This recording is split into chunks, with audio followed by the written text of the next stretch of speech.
इन्होंने पूरी दुनिया में एक ही हुनर सीखा है, ये मकान को पे कब्जा करते हैं, नेम प्लेट हटा के अपनी नेम प्लेट लगा देते हैं। जो 30,000 मंदिर तोड़े हैं, एक बताएं कोई मस्जिद ऐसी बना के गए हो ये कहें कि ये मस्जिद हमने बनाई थी। 90% मंदिरों को तोड़ के ऊपर गुम्मद बना के कहते हैं कि ये हमारा आर्किटेक्चर है। कौन सा इस्लामिक आर्किटेक्चर कहां पैदा हुआ था? हम कुछ बातों को जानना नहीं चाहते, इसलिए जिन्होंने किताब नहीं पढ़ी है, जरूरी नहीं है कि आप पूरी किताब पढ़ें। इस वक्त देश में किताब में क्या क्या आपके मतलब की बात लिखी है उतने ही जान जाएं, उतने से ही आपका काम हो जाएगा। इसलिए जो लोग राष्ट्र को चला रहे हैं उनसे कहिए गीता पढ़ें, और जिनको घर चलाना है वो रामायण पढ़ें। अदला बदली ना करें। मेरा मानना है कि अगर हमने गलत आइकॉन को, गलत लोगों को सही समय पे अगर बता दिया होता, उनकी हैसियत बताती होती, तो आज हमारे बच्चे अकबर महान नहीं पढ़ते और महाराणा प्रताप महान पढ़ते। भारत का पहला शिक्षा मंत्री 99% लोग उसके बारे में नहीं जानते। और यह मैं नहीं कह रहा, उसने अपनी किताब में लिख के गया, हमने वो भी नहीं पढ़ी। भारत के पहले शिक्षा मंत्री जब पैदा हुए मक्का में, तो उनका बचपन का नाम था फिरोज बख्त। मैंने पहला ऐसा शख्स देखा कि बचपन से बुढ़ापे तक 4 नाम रखे उसने। जब वो जवान हुए तो उन्होंने अपना नाम मुइनुद्दीन रखा। जब राजनीति में आए तो अब्दुल कलाम रखा।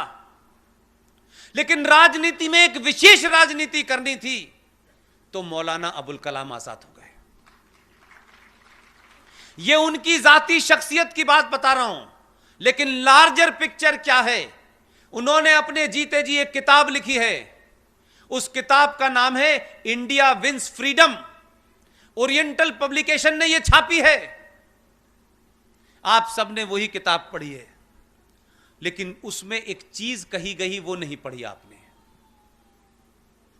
यह आदमी कितना बेईमान था, अपने जीते जी इसमें सच बोलने की हिम्मत नहीं थी, क्योंकि उसको अपना एजेंडा पूरा करना था, इसलिए सच नहीं बोला। यह मक्कार आदमी 1958 में वो अल्लाह मियां को प्यारे हो गए, लेकिन अपनी वसीयत के अंदर यह लिख के गया यह आदमी कि मेरे मरने के 35 साल बाद मैंने 30 पन्नों पे कुछ लिखा है, लेकिन मैं अपनी किताब में नहीं जोड़ सकता। मेरे मरने के बाद इन 30 पन्नों को मेरी किताब में जोड़ देना।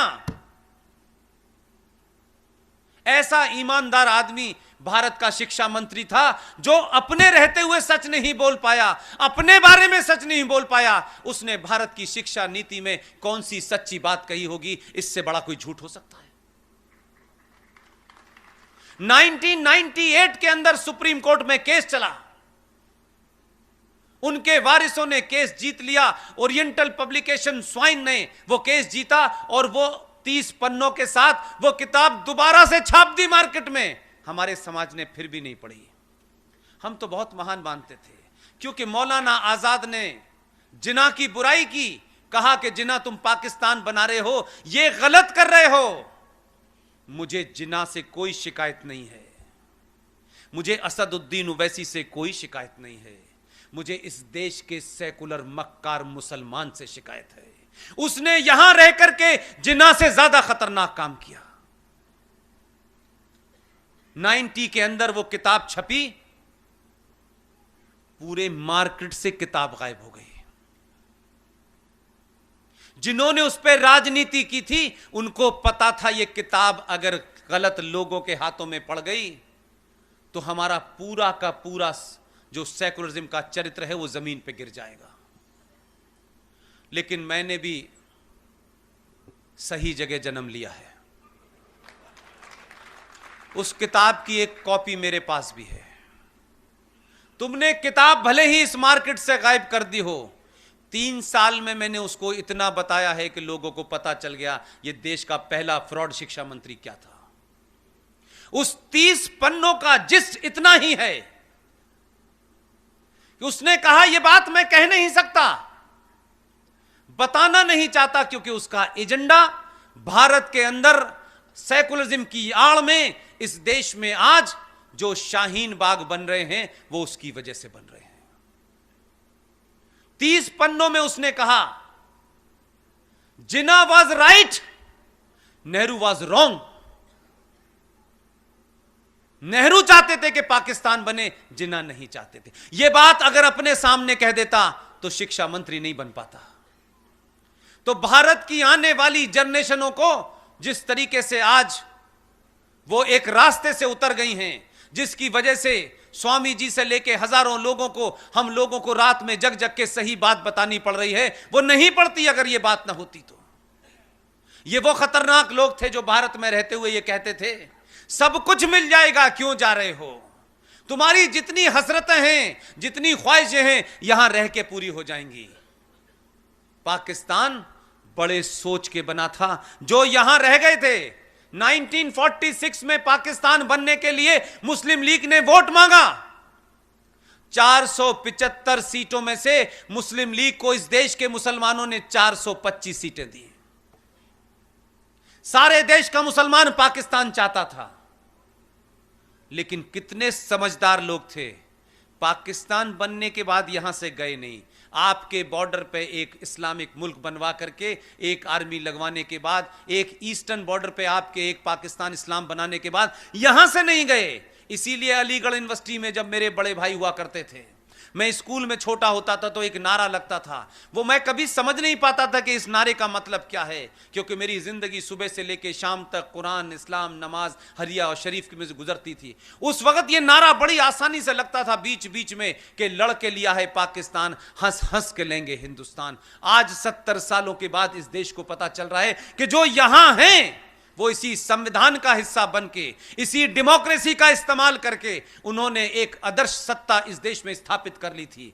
आज जो लोग धरने पे बैठे हुए हैं उनका सबसे बड़ा संकट है 1000 या नहीं राजा दाहिर सेन के बाद अगर आपने सही इतिहास भी पढ़ा होता और स्कूलों और कॉलेजों में भी नहीं पढ़ाया गया होता, तब भी आप उन किताबों को पढ़ लेते जो मार्केट में मौजूद हैं, तो यह दिन देखना नहीं पड़ता आपको। आज सत्ताएं आती तो इस देश को विश्व गुरु बनाने वाले रास्ते पे ले जाती। आज जो सत्ताएं आ रही हैं, पुराने कुकर्मों को वो साफ करते करते 5 साल बीत जाते हैं और भारतीय राजनीति में हर 5 साल के बाद वोट लेने जाना पड़ता है और वोट का डेमोग्राफी का बदलाव तेजी से हो रहा है। यही कारण है कि राजा दाहिर सेन की कहानी आपने इसलिए नहीं पढ़ी कि सिंध आपके जनगण मन के अंदर तो आता है, लेकिन सिंध का आखिरी राजा, वो हिंदू राजा जिसका नाम राजा दाहिर सेन था, उसका इतिहास पढ़ा होता तो आप खड़े होकर के ये छोटे भाई का पजामा, बड़े भाई का कुर्ता पहने हुए इधर से उधर घूम रहे हैं। ऐसा लगता है सारा ज्ञान इन्हीं को है। इनका कॉलर पकड़ के पूछते, बेशरम मक्कारों, जरा ये तो बताओ, तुम हमें काफिर कह रहे हो? हम काफिर हैं। कुरान शरीफ में 30 आयतों में 34 बार काफिर का जिक्र आया है। हमें काफिर बता के तुम मार रहे हो? जरा शर्म करो, अपने गरेबान में झांको जरा। तुम्हें अपनी औकात का पता नहीं है। तुम बहुत बौने लोग हो। छुपाने से, किताबें छुपाने से इतिहास नहीं बदलेगा। राजा दाहिर सेन सिंध का एकमात्र वो राजा था जिसने प्रॉफिट मोहम्मद, जो इस्लाम के पैगंबर थे, उनके नवासों के नवासों को अपने यहां शरण दी, अपने यहां छुपाया। और एक मुसलमान जिसका नाम था मीर कासिम, उसने राजा दाहिर सेन पे हमला किया। राजा दाहिर सेन के घर में पति बीवी पत्नी मां बेटी सबको मारा, राहिर ज्यादा हिंस को भी मार दिया। लेकिन राजा दाहिर सेन का डीएनए देखिए 5000 साल पुराना, उसने अपने घर में